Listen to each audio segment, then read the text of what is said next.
How's it going, y'all? Scott Baste here at the SUP Sojourner, and I'm coming to you from Paddle Florida Keys today. We're going to be talking about a trip I got coming up. I'm going to be doing an 8-day solo trip in the Boundary Waters Canoe Area, which is up in northern Minnesota. It'll be a solo trip, it looks like. I think the person who was coming with me is no longer able to come with me, so looks like I'll be on my own for this trip, but that's not a big deal. I'm going to go over all the gear that I'm taking on the trip. This is everything that's going to take me through the 8 days of paddling. It'll probably be 7 days of paddling, but I always bring at least an extra day's worth of food so that in case it goes over a little bit, we're okay. Start out with the board I'm going to be using, which is the SIC 14x28 RS inflatable. This is a fairly lightweight inflatable. It's about 24 pounds, I believe. It's got a carbon fiber stiffener in it, so it's a pretty stiff board for as far as inflatables go. And it was on my trip last year. I did the Boundary Waters with it, and I liked it so much that I actually used it on the Washington 360, which I did a couple months ago, and I'll be using it again for the Boundary Waters this year. One of the nice things about the inflatables is that when you're walking through the woods, which this next adventure is going to have about 57 portages, I believe. So when I'm walking through the woods, if I get tired, I can sit on my board, or if I drop the board because I tripped on a rock or whatever, then it won't hurt the board that much if it falls on the ground. So that's pretty much the main reasons I'm using inflatable. Most people know that I'm really a hardboard kind of guy, but I'm also a best tool for the job kind of guy. So that's the board. The paddle I'm going to be using is my trusty QuickBlade 91 V-drive. I've had this paddle for a number of years. It's a little longer than my regular racing paddle, so I keep it around for that. On these longer journeys, I like to have a little bit longer paddle, plus this is not a drop deck board, so I'm a little bit higher off the water. It's still holding up very well. It's been in a lot of river situations and gotten banged up a little bit, but QuickBlade makes a really fine paddle. And I've wrapped the handle with first aid tape. It's going to be, I forget the name of the tape, but anyways, some of you have heard me talking about this tape before.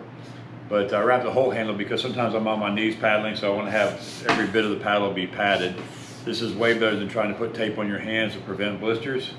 I'll come back from this race and there might be only 1 or 2 blisters on my hands, if any at all. So it's pretty handy for that.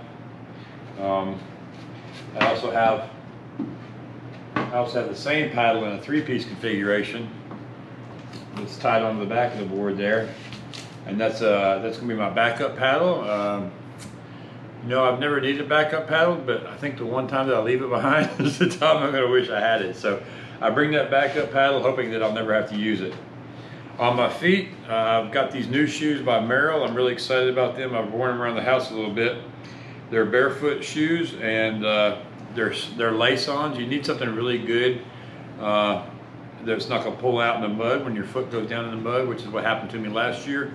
I lost one of my shoes. I had like some Keens, and those were nice except for when you pull them out of the hole and they stay in the hole, and then you lose the hole.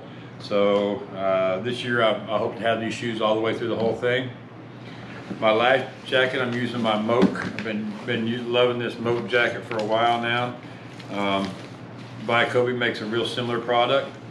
I think it's identical. It might even be made by the same company. But I already had the Moke before we started selling BWCA. We sell BWCA here at the store, but I have a whistle attached to the life jacket, which within easy reach that I can reach with my mouth.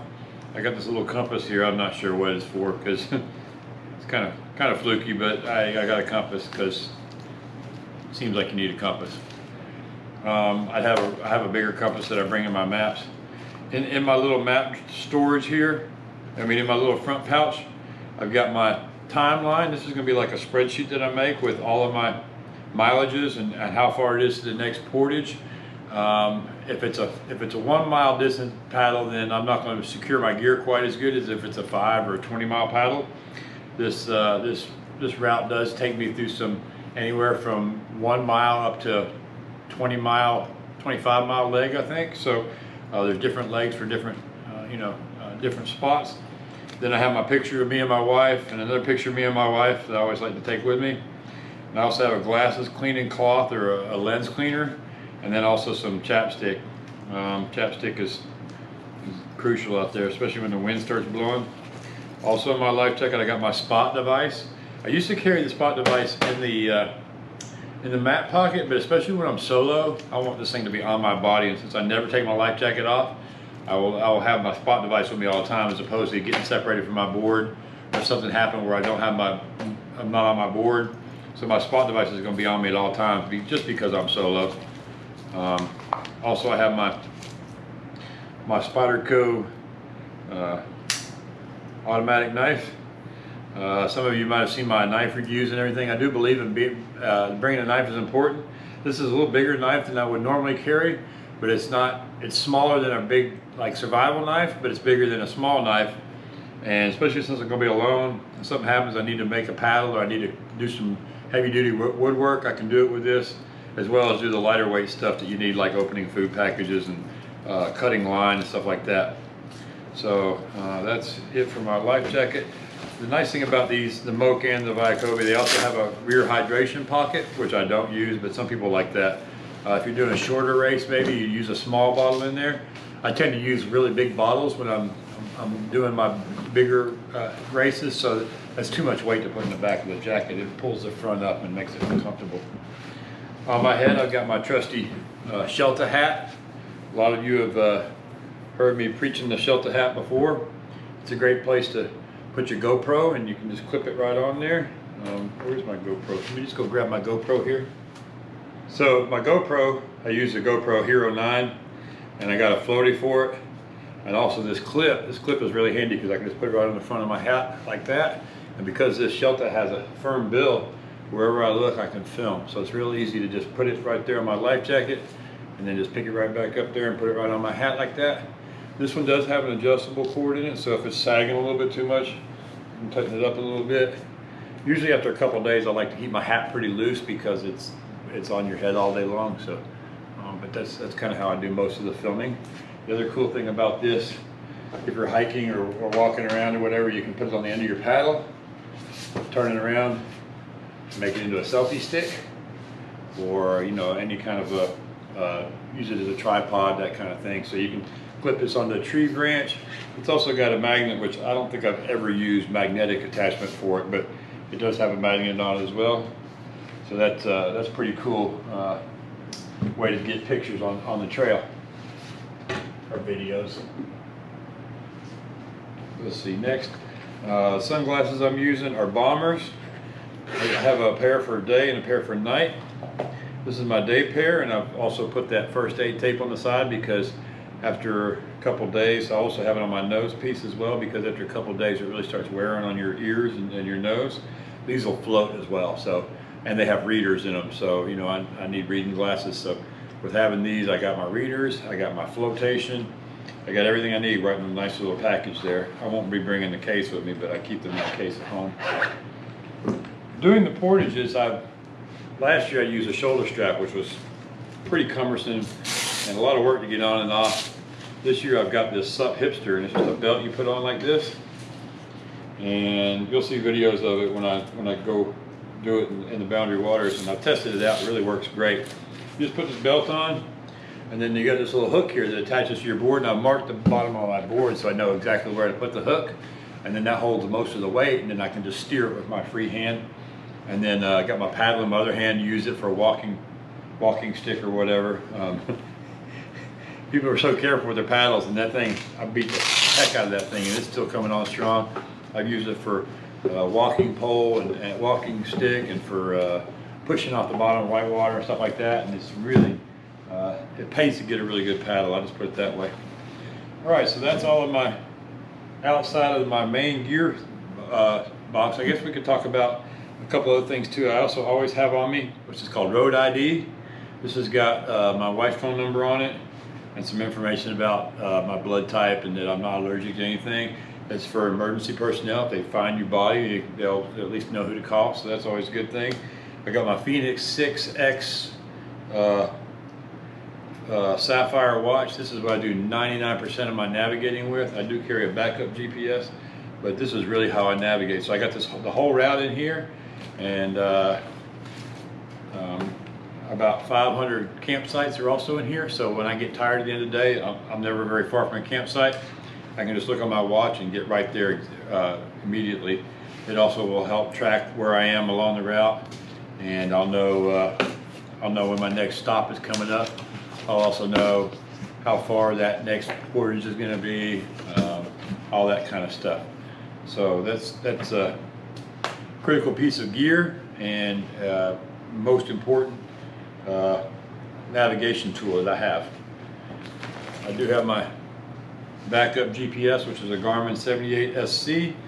It's a floating, waterproof GPS that a lot of boaters are pretty happy with. I haven't used it very much, so I really don't know. I do have a tether for it as well. Everything I bring is going to be tethered off, or have a floater attached to it, something like that. So that'll be in there with a tether. So last year I had a front bag and a back bag. Every time I got to a portage, I had to put the back bag on and then attach the front bag to it. And it's very time consuming. And when you get to a portage, the thing you want to do is just get off your kayak or your board and get going on the portage so that you can get to the other side of it. So this year I've gone to a single system. It's all attached together. My front bag, it's all going to be in the front, but I got my food pack, and I got all my food in this bag so that I can hang it at the campsites. There's a hang order this year because of bear interactions. So this will make it easy for me to hang every night. Plus it keeps all my food in one spot. And then in the back here I got my little, what would normally have been my front bag, which has got all my stuff that I need to grab right away. And then in the middle is my main bag, which is going to have my camping gear, sleeping bag, tent, and that kind of stuff. So we're going to go through each bag and see what's in it. And we're going to start at the top and then just work our way, maybe work to the food first and then back to here. So in the top bag I got my maps, and the way this works is the bungees will be up under here, so it holds the bag on the board, but I'll be able to get my maps out because I have about 7 pages of maps, and some of them, because of the way the route goes like this and then up and down, some of them I got 2 different directions and you have to go forwards and backwards a couple times on the maps because you got 2 different legs on the same map. But this also has all the campsites as well on it. This is kind of a backup more than anything because, like I said, I primarily use my watch for navigating. I also have a bow line which is going to be attached to the front of the board. Anytime I stop, I tie my board off. I don't want my board to float away. I got a little towel that I use for wiping my face off or for cleaning up and everything, so that's kind of nice to have to dry your face off if you need it or wipe off anything. This is the primary water bottle I'll be using on the trip. This is a Katadyn Be free, and you just open it like this, put dirty water in, and there's lots of, the water's fairly clean up there. Some people do drink straight out of the lake, but I don't advise drinking wild water at all. I'm not one of those wild water drinkers. But you dip this in the lake and get the lake water in there, and then you put this cap on here like this, tighten it up, and then when you open it up out of here and you drink, you got clean water coming out the top. So really cool unit. I like the Be free a lot because some of them have very small holes. This one's got a big hole, and it's also got this hard plastic on it, so when you go to dip it, it doesn't collapse on you. You can really fill it up really quick and easy. Typically what I'll do is I'll fill this up when I get to the lake, I'll drink, and then when I get to the next portage, I'll drink a little bit more, and then I'll dump the rest of it out so I'm not carrying water. The whole idea is to be as light as possible, so I don't want to carry any extra water weight. And that's just all on here. These 4 little clips here on the corners. Everything I have is clipped on so that it can be quickly removed or changed. There's my shoulder straps. All right, next we'll go into the food bag. It's got 4 carabiners on it.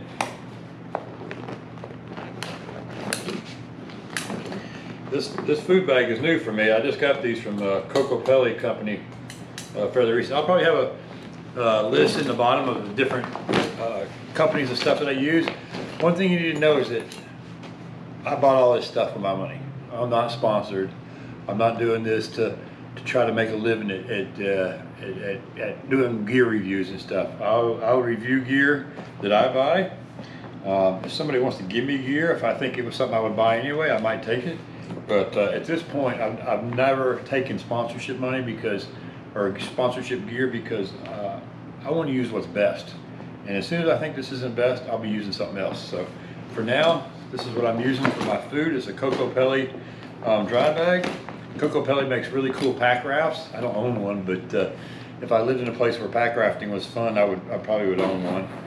I like it because it's got this like 180-degree zipper here that goes halfway around, and inside I got all my food.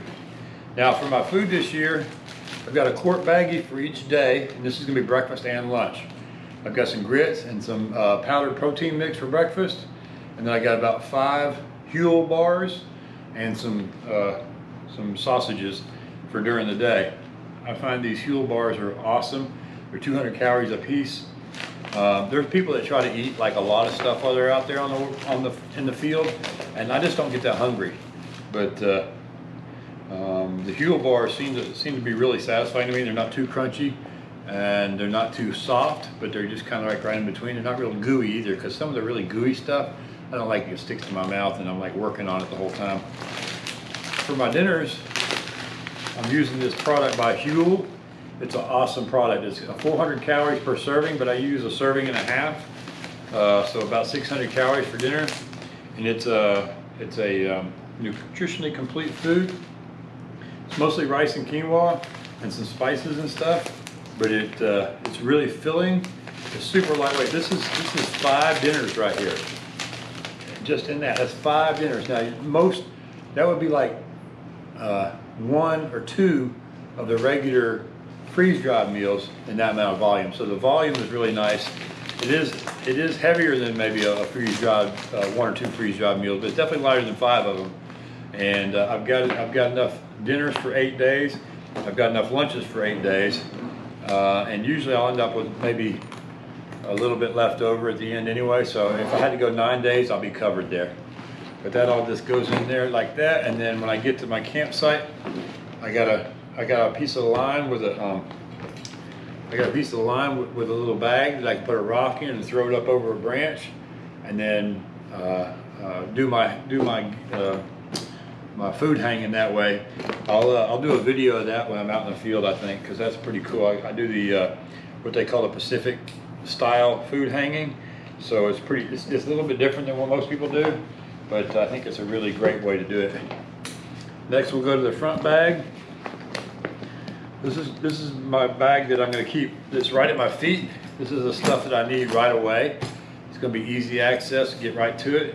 And this one zipper pocket here is kind of a flat zipper, and it's on the bottom, so it's not really convenient, but that's where I'm going to keep my phone, because I really don't have my phone turned on, but I'll keep it right there so it's in a good safe spot.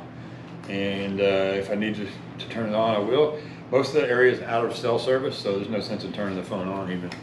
But then in the main box, I got another little thermometer and compass there. I like this bag here. This is also a Kokopelli bag. I like it because it has a big zipper on it. It opens up nice and wide. You can get the stuff without having to rummage around. I hate rummaging and digging around in there.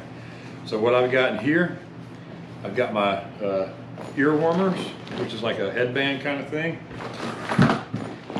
This is made by Zyke. This is a neoprene Zyke head warmer, and it's really super warm. I don't need a full hat on this trip. It's not going to get below 40 degrees, I don't think, or much, so I should be fine. And I have another hat for sleeping in, so if I had to, I could wear my sleeping hat during the day. Also in here, I've got my 3-liter bottle. This is for a camp. Last year we were having to go down the creek and fill up a lot, and it turned out that really John's Life Straw container just was not as efficient at getting water as the Be Free. So I bought this bigger Be Free bottle so I can fill up 3 liters and won't have to keep walking down in the middle of the night. Once I get to camp, I can just fill it up one time, and that'll get me through dinner and breakfast in the morning. So I have that there so that when I get to, right before I get to camp, I can get that out easily without having to get, I try not to open this big bag if I can help it while I'm on the water, because that just will introduce water into my main compartment. In here I got my first aid kit, And there's more of that tape. What's this tape called? Next Care tape. I get the 1.5" Next Care tape. They got some clear duct tape, just because, you know, you gotta have some clear tape of some sort. I got my waterproof matches, my space bivvy, my first aid kit, even a rescue mirror as well. Especially when I'm alone, I tend to take a little bit more rescue supplies, because it's going to be up to me to signal somebody if I need help. I got my rain jacket. This will also serve as a warming layer as well. Sometimes in the mornings you start out with a jacket on and then you take it off after an hour or so. Toilet paper and hand sanitizer, very important to bring along.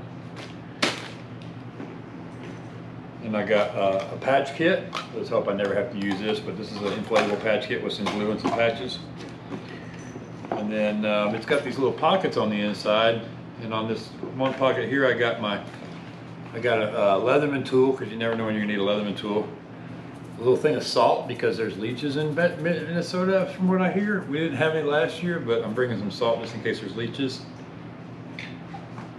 This is a cool stuff called Clarify. You put it on your GoPro lens, and then whenever the GoPro gets wet, the water just drips off of it. This really works good in really super wet environments if it's raining, or if your shirt's wet and you can't wipe your lens off, so that's kind of nice because it keeps from getting wet.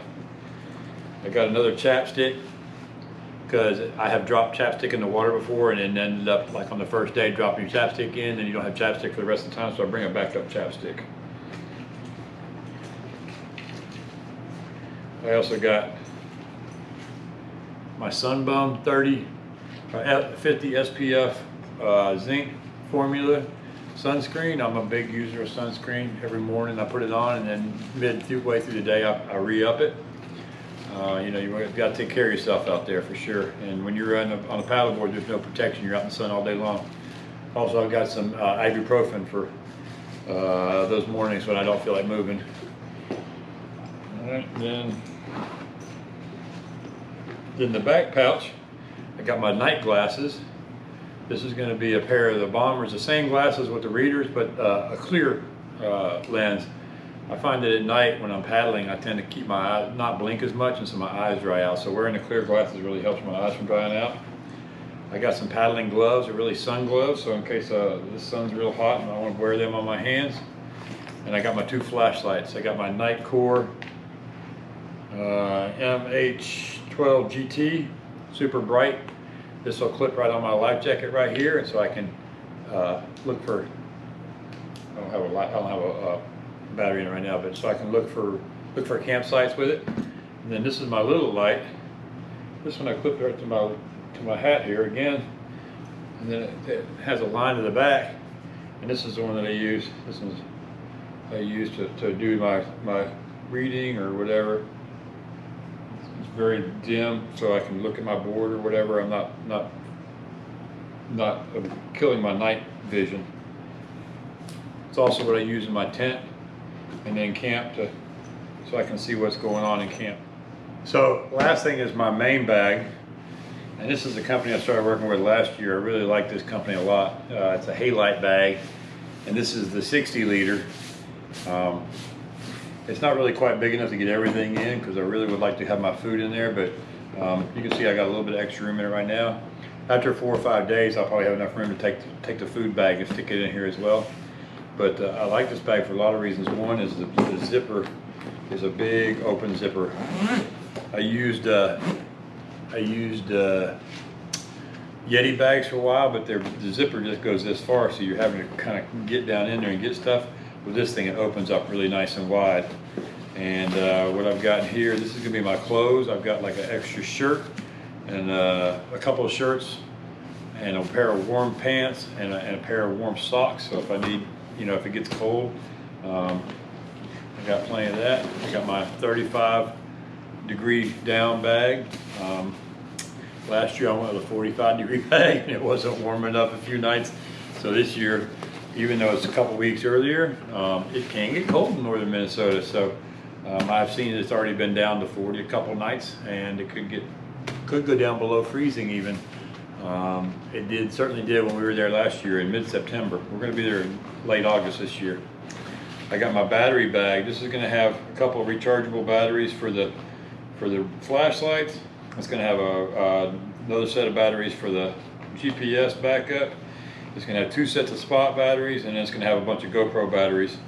And I also got a GoPro Lite in there for filming in the tent at night, or for filming at night.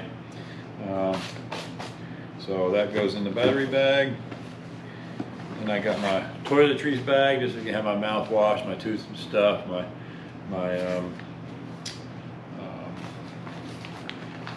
Q-tips, a little bit of soap, that kind of thing. Not too much, just enough to keep clean and feel like a human. Also some body wipes in there, because I like to wipe, take a bath every couple days. My sleeping pad that I'm using now is a Klymit, and this is the Insulated Static V Lite. It's a little bit heavier than the Static V Lite because it's got the insulation, but it does help a lot when it gets a little chillier at night. It's just a little bit warmer, and you can see the bag is kind of a little bit worn out. Also inside of here is my pillow. I use a Sea to Summit pillow, but it's wound up inside there, so you can't see it right now. But I keep my pillow and my pad together, because that's when you need it. I got my tarp tent. This is a really nice tent. Weighs less than 2 pounds, or right at 2 pounds, and that's with the stakes, the poles, everything. Nice thing about this tent is it's got two zippers, so I can get in and out of the tent on either side. Usually what ends up happening is you bring all your gear in the tent on one side. Well, if you have to get up in the middle of the night to go pee, then you got to climb over all your gear. With this tent, if I got to get up to pee, I can go out the other door and I don't have to climb over my gear, which is kind of nice. I got my camp shoes. My other shoes are going to be wet during the day, so I got these lightweight neoprene booties that I'm going to wear around camp. They just got a little bit of sole because there's a lot of sharp rocks and roots and stuff in camp, so I don't want to go barefoot. This is my puffy coat.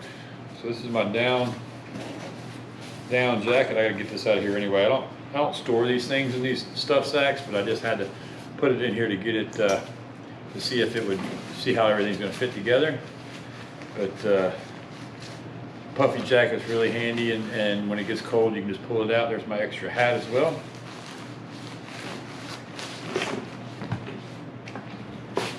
Then I got my kitchen bag. I'll leave that for last. I got my little collapsible pump. I just got this new pump. I got this from Kokopelli as well. This is a pretty cool little pump. It's a little SUP pump. It's dual chamber, so you get high volume, low pressure, and then once it gets hard, you change it over to higher pressure. It has these little add-on handles that I just left off because that's long enough for me. I only need this if it's a real emergency, and hopefully I won't need it at all. But I want to carry a backup pump in case I got to pump the board back up if it gets one of those things we don't talk about. What else is in here? Oh, a ground tarp. I always bring a ground tarp. This is an extra tarp, not for under the tent. But when I get to camp, I like to spread this out because I'll put all my gear on. As long as it's not raining, I'll put all my gear on this tarp, and then that way this gives me my main bag for a seat. I'll show you that little feature in a minute. I use it for a camp chair, which is pretty cool. Then we're going to my kitchen bag here. I got my main pot that I cook with, so the thing of gas. And I just got this new Optimus stove that folds sideways, so it's really sweet, small stove with a striker. It'll fit right in the bottom of my my can there like that. I got a spare can of gas because that's almost enough, but I don't want to run out of gas in the middle of the thing. I got my, this is for hanging my water bag up. String there to hang my water bag up. This is my throw bag for my bear hang, and I got 50 feet of Spectra cord there, so it's super lightweight, super skinny. And I'll put a few rocks in this bag and attach the bag to it, throw up over a limb, and then do my Pacific style bear hang, which I will film when I'm in the field. Got a little more hand sanitizer because I like to keep clean for dinner. This is my coffee cup and my tea cup and everything else that I have. I like to have tea at night when I'm winding down from the day, and then in the morning I like to have coffee. So that's got a little lid so it'll keep hot better. I got a lighter. I got a stand for my stove. The gas cans fit in there, either small or large, and that'll stabilize the stove a little bit. And I got my eating tool. And then I got my most important part is my bowl. This is my bowl for breakfast, for lunch, for breakfast and for supper. It also holds my tea and my coffee and sweetener. I got all that in there like that. And then that's got a nice good tight lid on it so I can shake it up and everything. I put my protein mix in there and I can give it a good shake. And then I do have a spare fin. This is the fin I'm using now. It's a 5-inch river fin. I just did a test with it this morning. There's plenty enough fin, and that's what I use for the whole trip instead of changing fins in the middle. So this is my backup fin. I got another one that's already in the board. So that's all the stuff I plan to bring. Oh, I was going to show you how to use this. Show you how to use this pack as a chair. One of the cool things about these Lite bags, they're a Norwegian firm. I don't know what that means, but they're from Norway. But they have an inflator on them. This is the pro version. They make a non-pro version that has a twisty valve like this on it. So you got this twisty valve, it's like a purge valve, but it's also an inflation valve, right? So you just do that like that. You zip it up good and tight. Make sure it's zipped up all the way.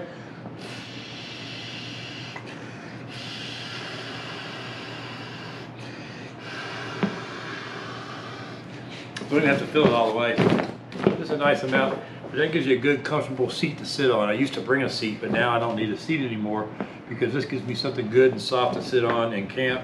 And I don't want to sit on the ground the whole time. I'm 16 years old. It's hard for me to get up anymore. So if I can stay halfway up, then that's better for me. So that's everything I'm bringing for the, we're calling this, it used to be the Kruger Waddell Challenge up in Canada right now. They're having to do an abbreviated route, and it's going to be called the Fire Challenge. And so I'll put post up some stuff about the route in another video, and maybe just show a little picture at the end of this one.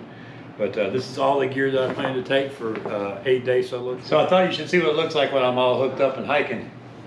This is the board on my Hipster, and I'm just going to walk with it just like this. I got very little weight on this hand. This is just kind of a balancing hand. Most of the weight's being held by my hip belt, which is pretty freaking awesome.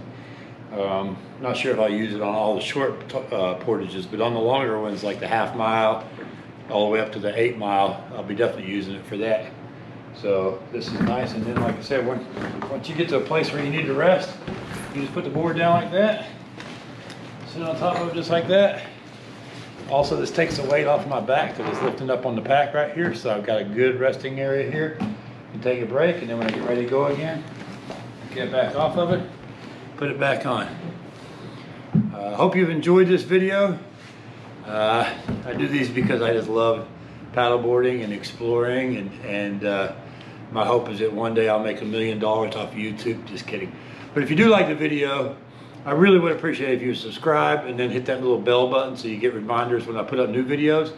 I'll be leaving on August, the race starts on August 28th, the challenge I should say.